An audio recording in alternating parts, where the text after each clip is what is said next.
Hello everyone, I hope you are doing great. Today we are going to see brief review of the ESP, that is English for specific purposes. The first thing that we should do is to go over the outline, and here I'm going to discuss the factors behind ESP, definitions of ESP, types of ESP, principles of ESP, etc. So, as you know, ESP is defined as like an approach to language teaching where all the decisions as to the content and method are based on the learner's reason of learning, according to Hutchinson and Waters, 1987. In this case, we know that ESP here is a learner-centered approach. So, it focuses on the learner. So ESP is about the teaching of English for any purpose that could be specified, be it for aviation, be it for technology, be it for medicine.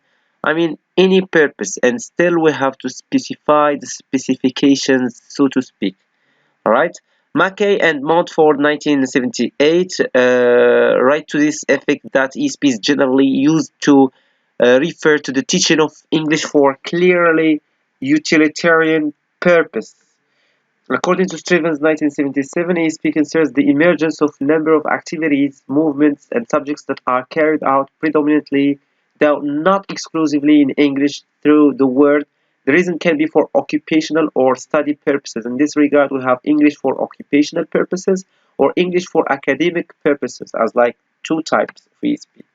So as I said, English for occupational purposes is abbreviated as AOP, and English for academic purposes is abbreviated like EA or EAP. All right, so I can give you the example of IELTS done by the British Council. So I mean here the test is used for academic purposes to enroll or to join universities.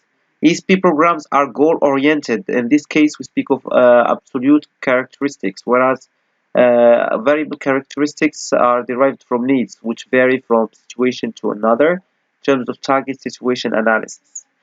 Concerning the principles here of ESP, Lorenzo 2005 reminds us that ESP concentrates more on language in context than on teaching grammar or language structures. So here communication is very important. ESP is a learner-centered approach to develop communicative competence in specific contexts. ESP is related in content in themes and topics to the specific discipline of study. It is used it uses authentic materials, and it aims to make learners as users of language and develop their intercultural and communicative competence. ESP in brief, as a conclusion, stands for English for specific purposes, and it is an approach to language teaching which is based on the student's reason of learning. And here we speak of EOP, that is English for occupational purposes, and English for academic purposes.